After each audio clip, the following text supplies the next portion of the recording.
to make things work and to be successful. And that's the only way I've already made money over the years, is have a team of people. You can't do it all on your own. There's only so many hours in a week. There's only so much you know. You can go out and learn it, but you're constantly learning. You just kind of keep increasing your knowledge and the level of people you deal with. Yes? The name you gave out, that's the commercial real estate at dealmakers.net. That's an email address? Yes. Okay. Oh, okay. So there's no URL to get to that Dealmakers website? If you type in dealmakers.net, www.dealmakers.net, that's their main website. But this is, I give you their email blast address. Basically, you type in what you want to send out, you put on the line commercial property in Michigan, industrial property in Michigan, and you type your own ad, basically, and you hit send, and out it goes. And they send a confirmation back that they received it. When you're looking at different property, is there demographics for like whatever county you want to look, whatever's in that available in that area? Can you pinpoint it that way? Dealmakers doesn't work that way. They're like a clearinghouse for all different kinds of property. If you go on the LoopNet, that's something you can get onto, pretty much free. They have a premium service you could sign up for. I don't know how much it is. Right. I have it at my office, but I honestly don't know how much it costs. But LoopNet, there's CoStar. CoStar is really the biggest one that the commercial brokers use. COSTAR. It's somewhat inexpensive. I think it's like $30 or $40 a month. But it gives you all the high-profile properties, apartments, office buildings, the triple net lease properties all around the country. There's a lot of companies now that build shopping centers, office buildings, office parks, just for the intent of a corporate tenant, and then when they get it finished and built, they sell it. They're actually building product for the 1031 market. It's a mind-boggling business. They have a guaranteed tenant, they have a guaranteed exit. Takes big money to play there, but that's kind of where I'm gravitating. That's where I want to go to. We're working with different people now through different networking. There's high net worth individuals from other states that are coming here to Michigan to do projects. And we're starting to get involved with them right now. A different team of people I'm working with. And they have the money. They want to do these big multi-million-dollar projects here in Michigan. We get the project up and going, then we could sell the project or hang on to it. Just a lot of different avenues. Have you been finding that the commercial market is favorable compared to like what's going on with residential? The commercial market's always favorable because it's not talked about. There's always growth. This depends on what city. Again, it's a system of different avenues that I use every day. And networking with brokers, title companies, banks. You get to know the different banks, the asset managers.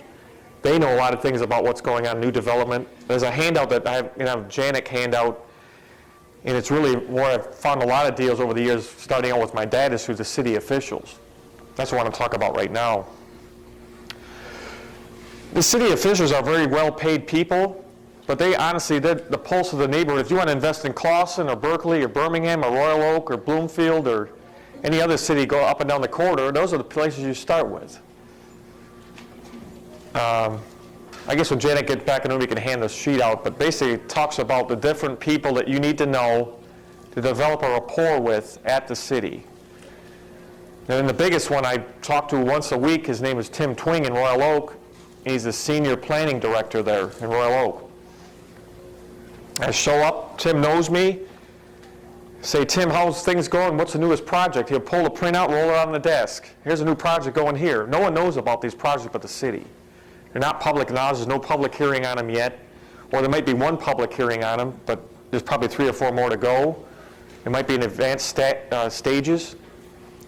So that's a way to locate property or around that development, to learn about what's going to be built in that development, because that has a big impact of the neighborhood around it.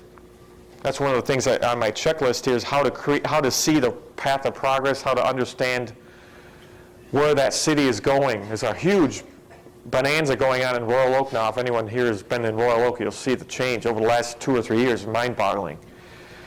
There's probably going to be 2,000 condos coming online downtown Royal Oak. But it's caused a big surge in the retail market. A lot more retailers are coming here, national retailers and national franchises, and the big franchise restaurant chains are all coming here. They've never been here in Michigan before, but they're coming because of income. They all look at demographics and, concentrations of population. Basically, you just got to talk to the different people at the city hall, the planning department, the code enforcement officers, the court bailiffs. They're just people. Every day they're doing a job. They see opportunities. They never act upon it. They know about them, and that's your job, is to get to know them and talk to them and network with them, and then follow up on the different properties that they have problems with. There's houses. I never really got into housing. I guess I did back in my early 20s. But there was 3 or 4 houses in Birmingham I wish I hung on to, but at that time I didn't. I just was hungry for the money. There's one code enforcement officer, and she's still there now to this day, because they have a huge job there, honestly. They get overpaid for what they do, and as long as they don't make any mistakes, they got a huge pension, insurance, all kinds of paid holidays. But they're in the thick of things every day because they hear all the complaints from the neighbors, so they got to deal with the problems. There's 3 houses in a row on Davis Street in Birmingham. They're little 40-foot lots. Just an example. Met with this code enforcement officer. She said, this landlord owns 3 houses. They're all vacant. They're all in disrepair. They won't cut the grass. She goes, I'm just fed up with them. I said, well, how do I get a hold of this guy? Well, here's his address right here. He lives in Florida now. So I sent him a letter. And back then, they didn't have the reverse lookup. So I kept sending letters and letters and letters. He finally responded. Called him up. He said, who are you? How'd you get my phone number? How'd you get my address? I said, well, I got it from the code enforcement officer here in Birmingham. She's a good friend of mine. And she says, you're having some problem with the houses and you won't rent them. You're keeping them in disrepair. The grass is long. Long story short, that he got burned out from burned out from his tenants. He decided he just wanted to get out of the business, didn't want the property anymore, had no debt on him. So at that time, again, I didn't have the money to fly down there, so I just kind of mailed the PA off to him. He signed my PA on all 3 houses. He owned all 3 of them. I took the signed PA. They were $30,000 a house. Today, you couldn't even buy a house in Birmingham on a 40-foot lot for $200,000, much less $250,000. What people are doing is buying the lots, the houses, tearing them down, put up a house and sell for $1 million on a 40 by 120 lot. Anyway, I got the 3 houses under contract. I didn't have any money to buy them, so I took them to my dad. He said, Pat, I'll take these. I know somebody to get rid of them. I basically made $10,000 in a week on each house. Sold all 3 of them. But then my really focus is commercial. So I just started talking to her about commercial opportunities. And went to a commercial building right on Woodward and Davis. It's my dad still owns it today. It's his office building he has his office in. It was an old hair salon. And again, the owner was an out-of-state owner. And I would never have found it or heard about this property unless I talked to the building department. The tenants moved out of the building, was vacant for a year. There was no sign on the building. The building looked like it was in good repair. There's no problems with it. But it had a leaking sewer line in the basement. It has a full basement under it. And the landlord never winterized the building. So the water froze and broke. The sewer line in the building froze and broke. And there was raw sewage in the basement. So again, we tracked down the code enforcement officer. She told me the name of the owner. The owner's in Flint somewhere. So I went up and saw him and was with my dad. We signed a purchase agreement with him for $100,000 on a land contract with $5,000 down, and she accepted it. Went in, pumped out the basement, at that time put an auto parts store in there. They start paying $3,000 a month, triple net. Just one tenant. Then upstairs was a bunch of rental units, a bunch of apartments. It's like a live-work type of building. Gutted the upstairs, made into an office. Then there's a little garage in the back, converted that to an office, and leased it out. I still own it to this day. Again, I can't say enough about the different people in the city. Whatever city you want to invest in, get to know the building inspector, the code enforcement officer, the court bailiff, the electrical inspector, the plumbing inspectors. They go out to every house. Every time there's an inspection done on a house, whether it's for a landlord permit, or for new construction or renovation being done on that property, they go to that property. They go to the commercial properties too. That's really my focus. I don't care about the housing, because I know the commercial has such a lot bigger upside. I mean, that's one of the ways, I guess, my most successful ways is dealing with, on a local basis, is dealing with the city inspectors, because they're so available. They're just people there every day. You go in and meet them between 12 and 1. They're usually inside, having lunch inside, because they don't go out for lunch. They have no one to talk to. You go and talk to them during their lunch hour. Out during the day, in the morning and the afternoon, out doing inspections. Going from one house. Yeah, absolutely. Bring them baskets of fruit, pizza. They're not really difficult people to deal with. You don't have to bring them a lot. Bring gift certificates, and they remember you. Believe it or not, they remember you. Another way I've dealt with is banks. I want to touch on that, how to locate distressed properties through banks. Again, my focus was never residential, it was always commercial, industrial, and over the years I've acquired a lot of properties. We've acquired a lot of properties through banks. When they take back a property in the commercial realm, they don't really take it back. They put it into what they call workout. There's a department where all they do is kind of sweat the details. Should we or shouldn't we take this property back? They don't want to take it back, because they know they're really going to take a hosing by taking it back. That's the best opportunity, to buy one that they have taken back. Because they know when they take it back, there's no income stream, there's no way the tenant's ever going to, or the owner of the building is going to redeem it, because the case is closed. They got to list it with a broker. They know they got to take a huge haircut and sell it, and they got a huge carrying cost. The taxes on a commercial building are probably 4 times what they are on a house. I don't know if anybody knows that, but it's a crazy problem to have. But again, most of the time you don't worry about it, because the tenant pays the taxes anyway. But a typical house, say in Birmingham, a little tiny house on a 40-foot lot is $7,000 a year. A commercial building, the property taxes are $30,000 or $40,000 a year. In the city's eyes, all the landlords are wealthy, so they just shouldn't have any discount on their real estate taxes on their buildings. In addition to that, the tenant pays personal property tax, which is another add-on cost to operating a business. So anyway, go back to the banks. You deal with the banks, the workout department, you get to know those people, you take them to lunch, you go visit with them. It takes a lot of time over the years, but you get to know who they are, and you get to develop a rapport with them. Again, all their job is to get the property back and find a workout solution. You can go meet, they'll give you within time, they can give you a property list of property they have in workout. You go meet with the property owner, try to do a joint venture deal. You analyze it, say the occupant's usually the tenant or the property owner. He has a manufacturing business not doing well, but he never thought of partitioning his building down and try to lease out the back half. That would pay his mortgage payment, but they don't think like that. They just think about, wow, I got to get my business going so I can make more money and keep the bank off my back. So that's the kind of things you got to be creative with, and you learn by actually getting out there and doing it. Is dealing with people and thinking about their problem and trying to find a solution. That's how you get paid. Is value added,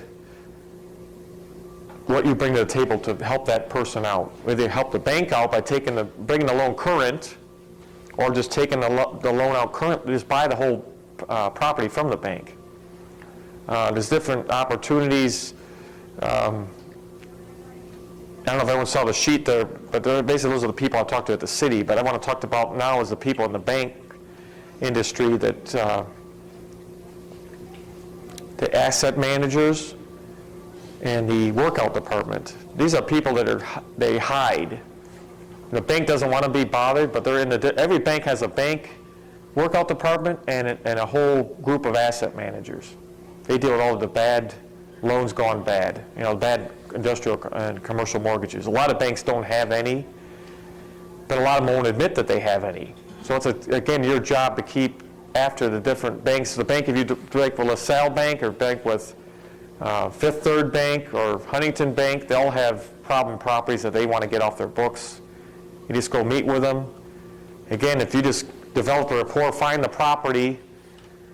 That's what I want to teach in my mentoring class, is how to do that more in depth. It's not something I could talk about in 4 hours or 5 hours today. Basically, a system I've developed over the years of how to analyze it, how to find partners to put it together, or some deals you just look at and you figure it's not worth, it's something you want to pass by. And say, what else you got on your list? Are you Go ahead. talking about the banks that are your local branches, or are you talking about the banks downtown?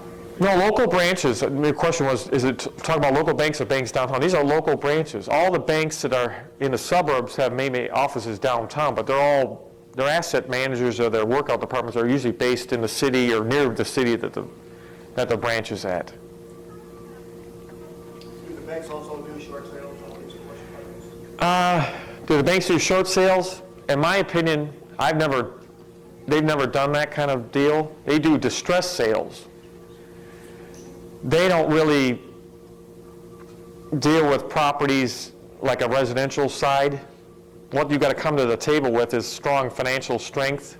Again, if you don't have it, I have an avenue of putting people together to do have it. Again, it's finding the deal. Just like I made example of the little houses in Birmingham. I didn't have the money, but I found the deal, so I know how to get rid of it. You just know the value that, boy, this is an incredible deal. If you're building if a building cost, typical commercial building today to build ground up is $100 a square foot. If you know you can find from a bank or from another distressed situation, you can find a commercial building anywhere in Oakland County for $30, $40 a square foot, you know you got a steal. It's just numbers game. After time, you get to know value, and whether it's occupied or not, at $30, $40 a square foot, you're stealing the building. And those deals are out there all the time. Again, we talked at the break with some people, had some questions that kind of property comes up, obviously doesn't stay around long. The brokers in the business have the clients that buy that, I call them the white sharks. They come into town or come up from the deep water. They got their firepower, they just put it under contract, they close on it, or they tie it up on an option. Then they put a group together and go buy it, or they'll buy it just to hold it. Friends I know today just deal with properties they buy and hold. They don't ever sell it. There's a guy that owns a chunk of Woodward Avenue in Royal Oak. He bought it like 4 or 5 years ago. He said, I'm never going to develop, I'm just going to sit on it. It's a vacant building there. He sat on it and sat on it and sat on it. And he built a little strip center next door. He wanted to expand because they had 3 national tenants in the strip center. And he finally sold out. I think he sold out last month for $1.5 million. He paid $200,000 for it. Just sat on it. But it's got the Woodward frontage. You got 80,000 cars a day going each way on Woodward Avenue. It's one of the highest traveled roads in the whole state of Michigan. So that's all a retailer wants, is get their nose out on Woodward Avenue.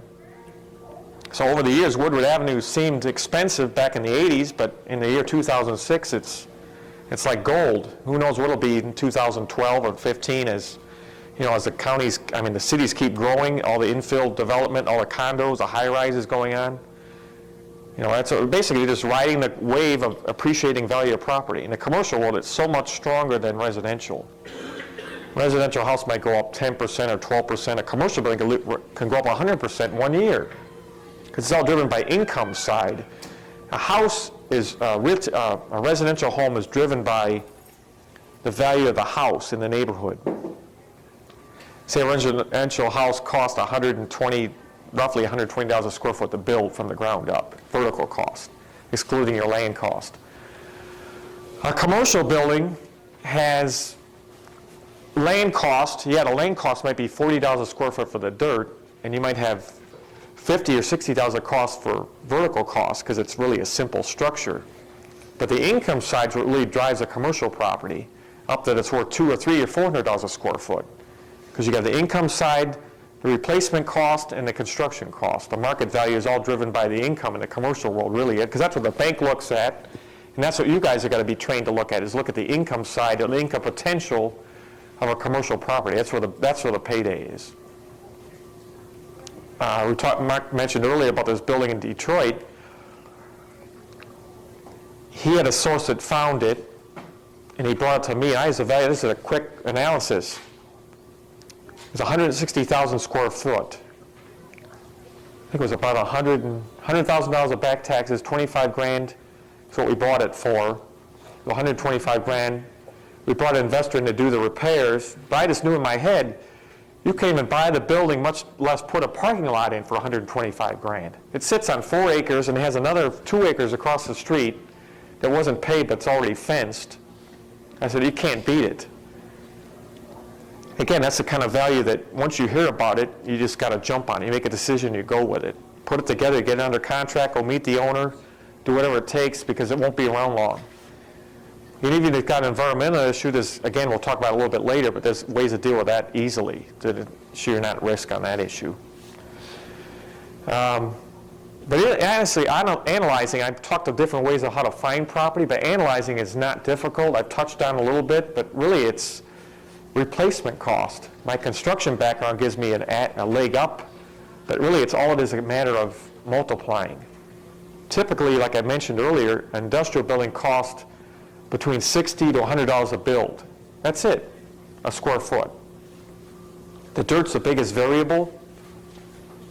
In dirt value, it depends on the corridor it's on. But the corridor it's on raises the dirt value. It could be $20 to $30 a square foot for the dirt. But the income side is the long-term effect, which allows you to buy the dirt for $30 a square foot, build a building for $40 to $100 more, and still get enough income to support that. Everything's driven by numbers. It's all a function of income and potential income down the road. So your 60 to 100 includes the dirt? Yes. It does. Yeah, a shell building, if you built a retail building today, they all have slabs. You don't put a basement in a retail building. Basically, trench a footing, pour the footing. They call it monolithic pour. They pour the whole floor with the footing all at once. It's called a monolithic pour. I've known over the years that construction people know how to do it and do it quickly. They could do a whole slab of a 5,000 foot building in one day. You let that cure 10 days. They come in, they'll block up the outside walls. Again, a retail building, if you've seen one go up or seeing one go up now, go back and visit the site. It's really interesting to watch. It's simple. The outside walls are block, usually 12-inch block, or they're steel stud. A block costs $2 a square foot, $2 a block, and basically it's $2 a labor to put it in place. They block up the walls, then they got a steel truss system they put in, the purlins. They put the roof deck on. You put the insulation down, you put the rubber roof on, you put the equipment on the roof with a crane, then you start doing the facade of the building. The front of the building is all glass, right? What kind of retail building would you want other than glass? You see the Verizon, you see the Starbucks, you see the, there's bookstores, there's dry cleaners. A retail strip, think in your mind or think of one you've seen yesterday or today or last year. What's there to it? Nothing. There's nothing to the building. It's all the income side. It's incredible. A house is a lot more elaborate than a commercial building. And when you lease a commercial, or build a commercial building, there's one electrical service comes with the building. And it's all sub-metered out. Guess who pays for the sub-metering? The tenant, not you, not the developer, not the landlord. They pay, they have their electrician bring the service into their space. You might give them a rooftop unit, but they got to pay to have the ductwork done, the electrical done, the plumbing done. They do the restroom in their space. All the expense is on the tenant's back, not on your back. So again, that's why the cost is so inexpensive. You mentioned, how can you do it for 40 to 60? Because you're not paying for it, the tenant is. So if you can find a fully improved building, which I'm still chasing now, there's one through this one asset manager of a local bank here. It's fully leased. It's in a state situation. In a lot of buildings in the commercial world, it's kind of sad, but they're passed on from generation to generation. And a generation, whether it's a third generation or a second generation, if they don't have the burning desire to keep real estate, they just say, I want to take the money. I want to go buy a house on the ocean. That's the worst thing they can do. But I'm not going to tell them otherwise.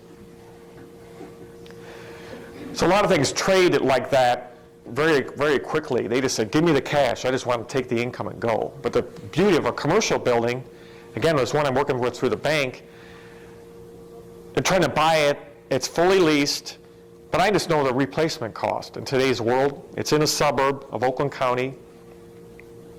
The family that owns it's a inheritance, and they don't want the asset, they don't want the income stream. They want to get the $10,000 a month, or basically brings in $9,000 a month net. So, oh, I can't live on $9,000 a month net. I want my big chunk of money. So we're trying to acquire the building from the bank through this, basically through this attorney that's dealing with the heirs that got the property, so they can just take their money and go spend it. But I know it's much less than replacement cost, because again, the numbers I talked to you about. The number we're buying the building at, and it's fully leased, it should appraise somewhere around 250,000 square foot, but we're going to buy it right at 120. That's an incredible buy. Again, no one knows about it. I've developed a rapport with this bank officer, and he turned me on to the attorney handling the estate, because it's basically a probated estate. The guy that died, the dad, he's built all this estate over the years, but when the kids were raised, they had no interest in real estate. They all went into their own profession. They said, well, we don't want to own this shopping center with all my other siblings. I just want my money. So that creates a great opportunity in the commercial world. Just come in and say, hey, okay, you guys want your money? Well, take it. Here's your money. So I'm just saying that's my opinion is the best thing to focus on is city officials, bank officials. You network with banks. We network with attorneys, investment clubs. You never know what different avenue is going to bring in property for you.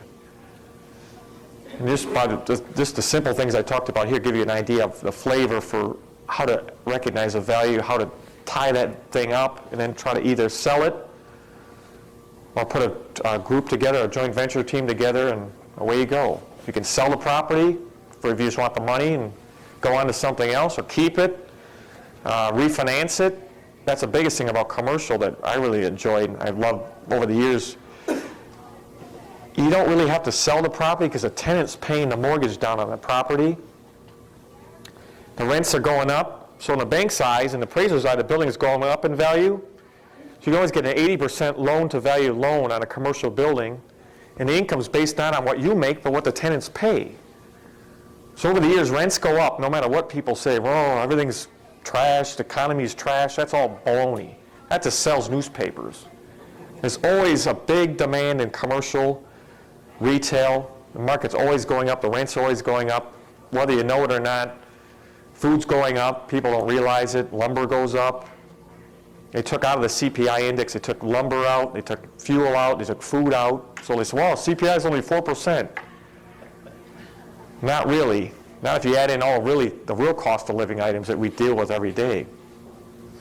So that's really the focus is on the find, fix, and flip avenue. That's how to exit the properties, to bring a group together to buy it, tie it up and resell it.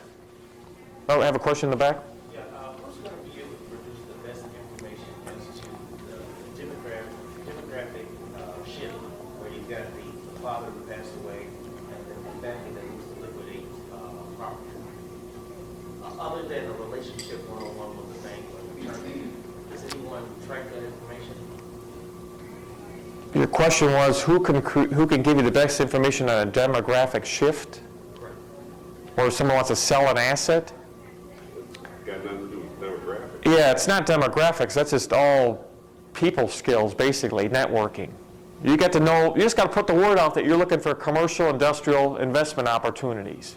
And I'm telling you, they come flying to you. Because a lot of commercial investment opportunities,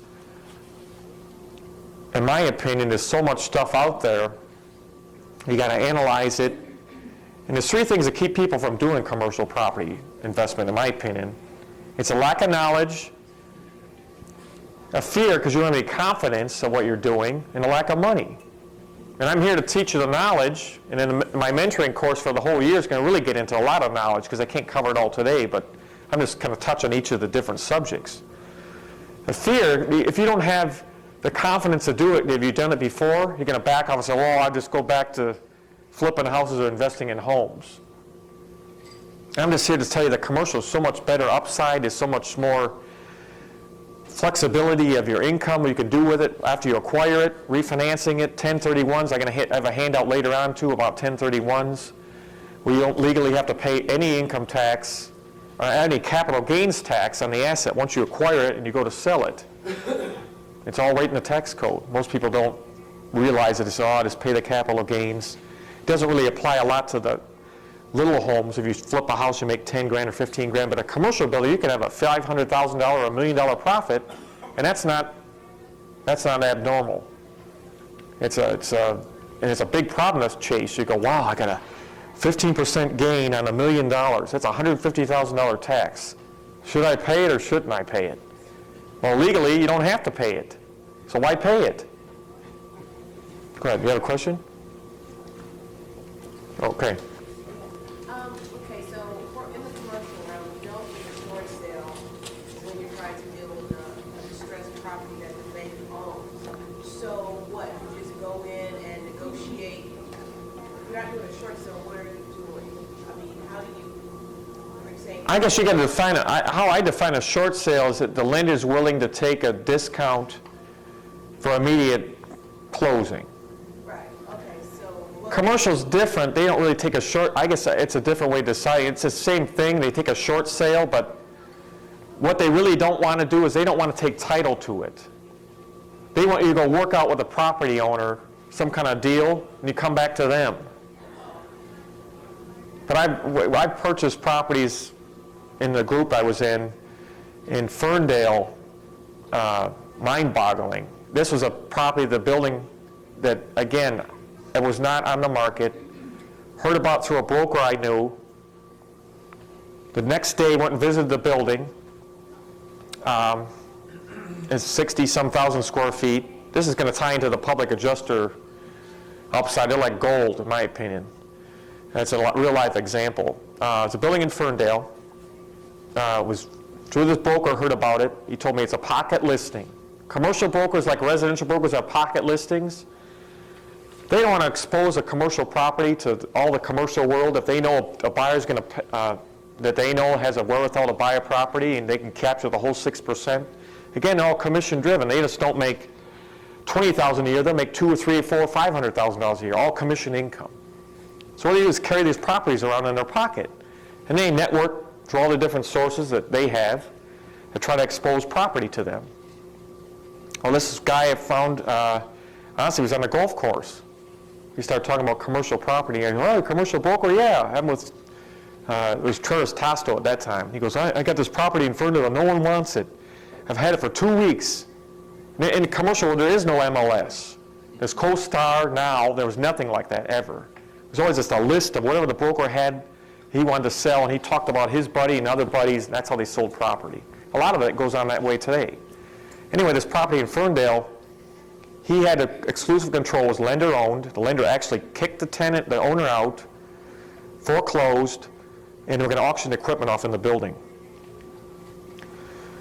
60,000 square feet plus building.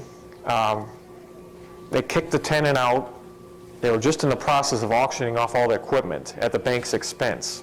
Met with the bank officer, was tucked away in some building in Livonia. Went and visited him.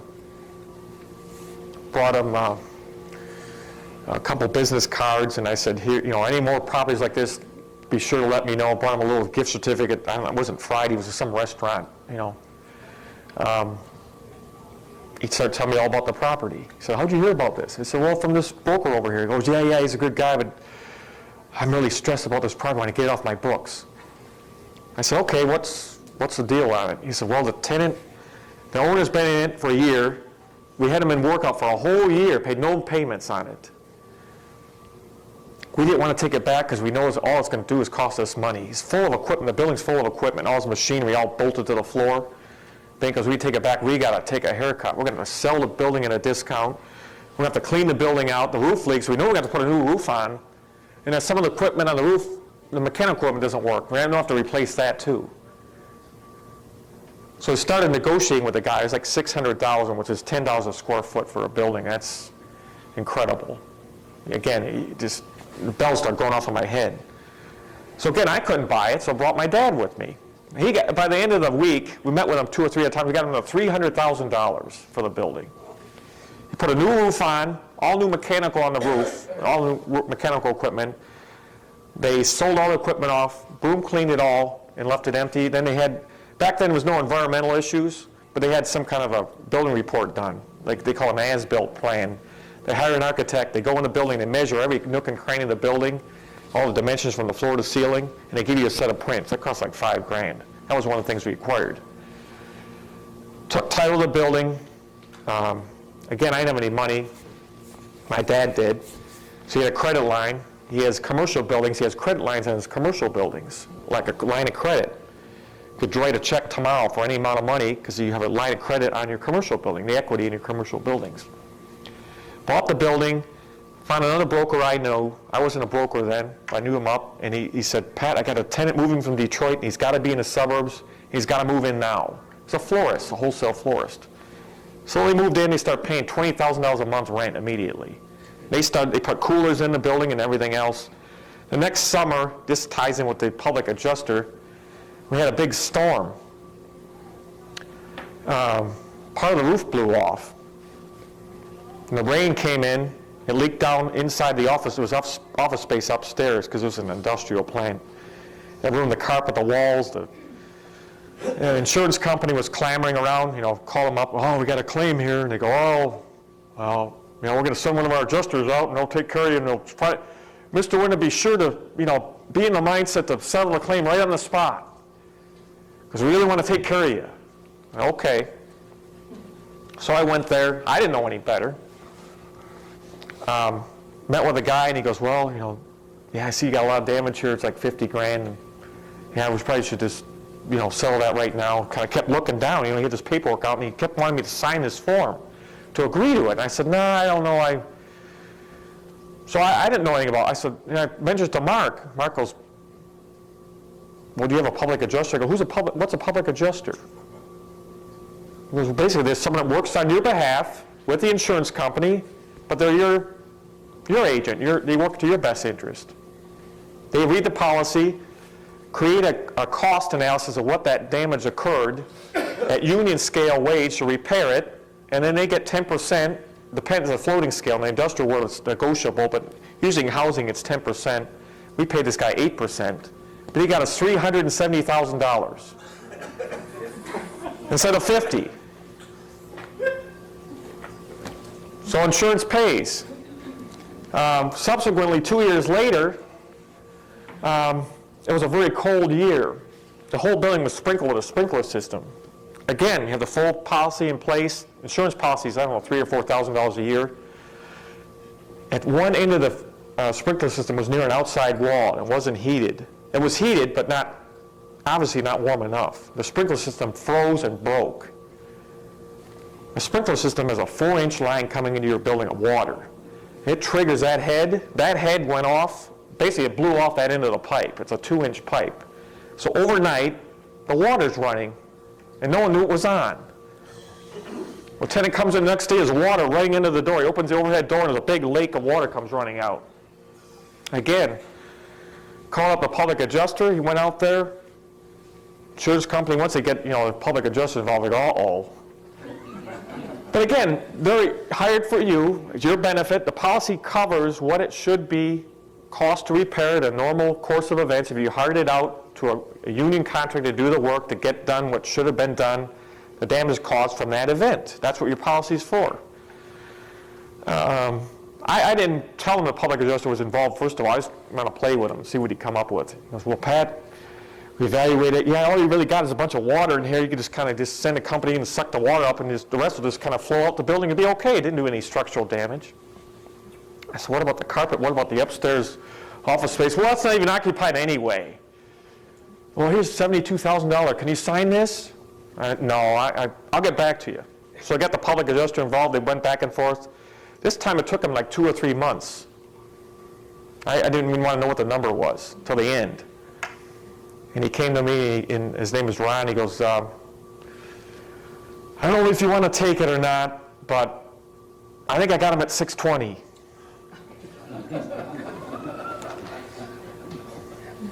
So I guess that's my example for a public adjuster. It's nothing like a public adjuster. They work for your benefit. Again, that's a retail cost to repair. The insurance company knows what it costs at retail, and they know what it costs at wholesale to get done. But under the policy guidelines, they got to pay you a negotiated fee for substantially what it costs to get it done if you were just to go hire somebody to get it done and do the work. We didn't do that, obviously. We just do it internally because the people I know got the work done. We just gutted the upstairs, replaced the carpet. They vacuumed all the water out of the building, replaced the sprinkler system, recharged that end of the building. Had to pay some rent to the, it was part of the policy too. There's another, what's called loss of rents. It disturbed some of the business of the tenant in the business, so he got paid too. I don't know how, that was a different issue. I didn't get involved in that, but again, the same public adjuster helped him through that issue. He gets paid for business interruption insurance for his business being wet or slows down his production for the day or the week of the month it took to get the building back online. A question? Now, in that particular case, were you responsible for all repairs and everything like that? In that building, no. But we, as a building owner, you have to insure it. The tenant pays for the insurance, but you have the insurance. You can only insure something you own. The tenant can't have insurance on a building because they don't own it. You own it. You're leasing it to them. So you will get a fire extended peril policy. It's in your name, not in your name. I never own anything in my name, but I own in entity names. You have it insured, the asset, the title holder to the asset is insured. And additional insured is your mortgage holder and the other party you want to put on there. So it's your job to have the insurance. When the insurance issue comes up, you got to deal with it. But there's more than enough money in it. Like I just mentioned, insurance policy, if the right people to help you out to deal with the problem. So really, casualty is a good thing. People think, oh, wow, what a headache, what a problem. Again, you have the right people on your team. You don't deal with it. You just let them, turn them loose, go do their job. But I'm just saying, an adjuster is worth their weight in gold. In the commercial realm, it's incredible. Yes, a question? So after your public adjuster's done, the insurance company writes you a check, and then you're able to go and do the repairs with your own, at your own cost, pocket the difference. Yes, insurance proceeds are tax exempt. There's no taxable event. So it's not earning income. It's just like, it's free money, basically.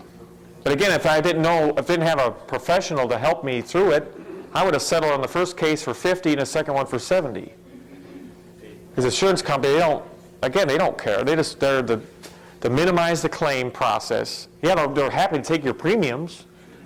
If you miss a premium, boy, they get a cancellation notice out to you. But the other side of the coin is if they got to pay on a claim, they're not going to pay it. They're going to drag their feet and kick and scream. And as I said, it's really an untapped industry, in my opinion. So many people don't use public adjusters. Most people, I don't think, majority of people know about them. Can you use them for residential? Yes, they do. They do an incredible job. Same situation, residential. They deal with all kinds of issues on any kind of loss, a storm loss. Mark mentioned a vandalism, a fire.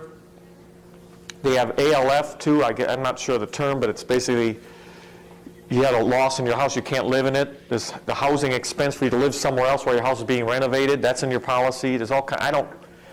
I'm not a professional in it, but as I said, the adjuster that's here, he knows the game backwards and forwards. Is an incredible person to be on your team. Again, you got to have a good attorney, a good public adjuster, a good appraiser, a good banker. I don't really stick to one bank. I like to deal with a lot of different banks, because I don't want to be pigeonholed just to deal with that bank. There's all different bank relationships I have, different banks, and because they all serve a purpose. You don't want to exclude them, because one day they're going to bring you a property or a lead.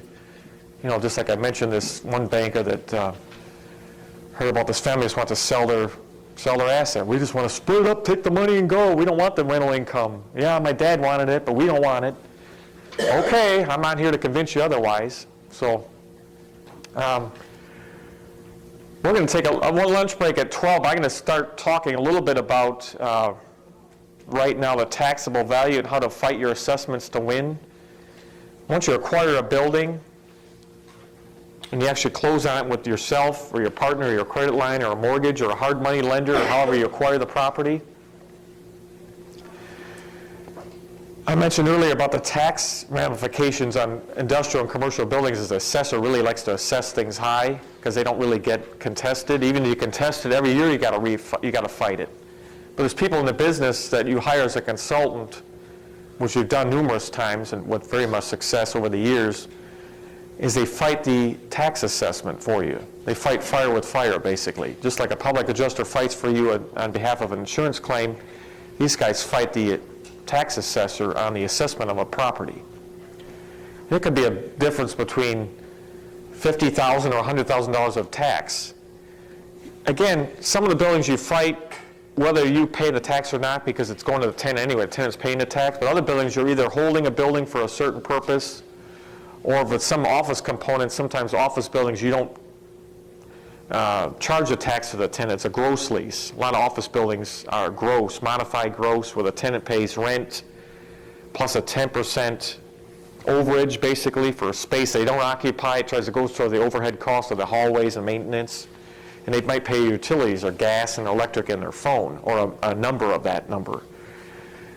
If you don't have separately metered office building space, you charge a premium on the rent. Say the rent's $10 a foot, you might charge $1 a foot for electricity, $1 a foot for gas. Sometimes $1.50, it's all negotiable.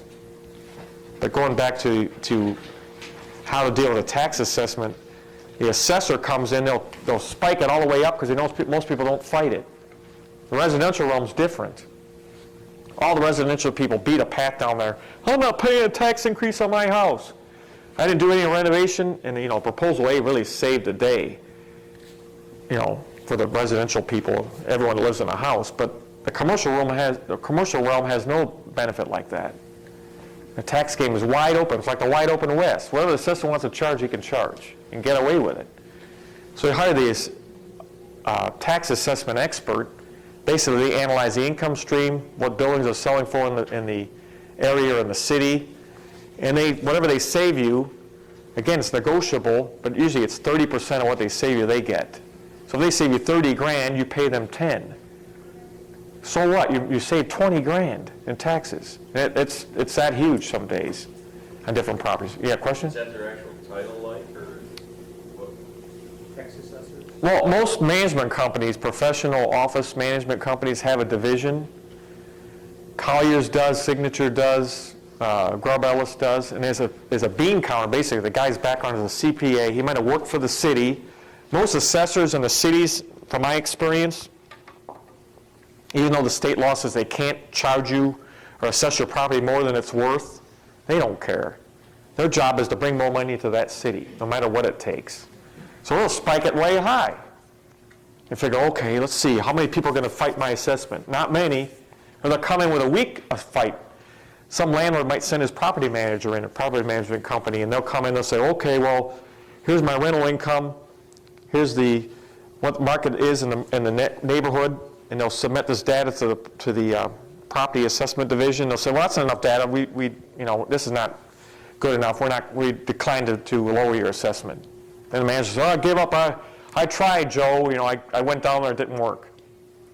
Again, you can't fight fire with fire if you don't have the right tools. They have a whole Excel spreadsheet that they create, and they know how the assessor is looking at it, and they just fight the same exact,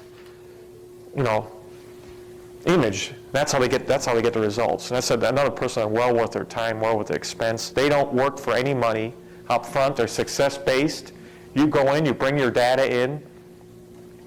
Kind of like a public adjuster. They don't get paid. You don't pay them a retainer. You sign their contract. They go to work for you. They save you money. They get paid based on that.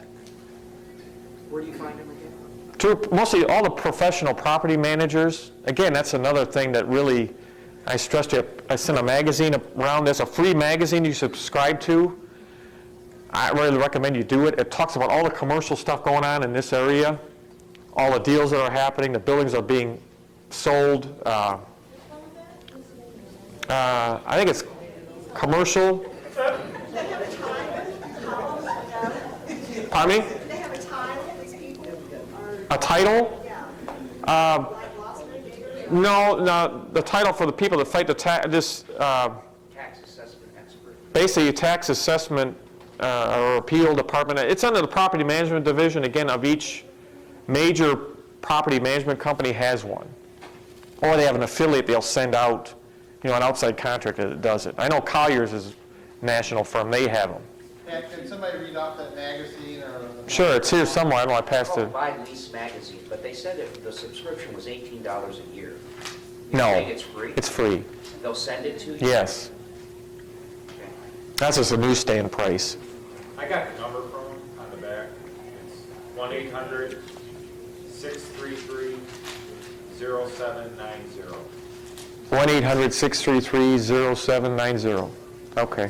What's a 10 cap? What is cap? A 10 cap is a percentage of return on what your basically your income's coming in, what your expenses are, and what you're getting back at the end of the day. I guess that's a broad general stroke of how to describe it.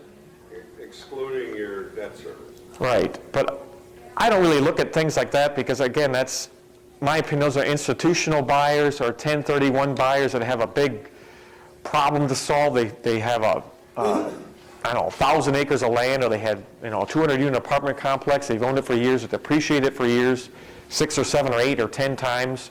They got a huge gain. Now they're saying, well, I got to take this $3 million gain and I got to put it somewhere. All they could buy is 1031 properties, going to buy it immediately, trade right into it, and they get a 10 cap, a 10% return. They go, well, I'm safe.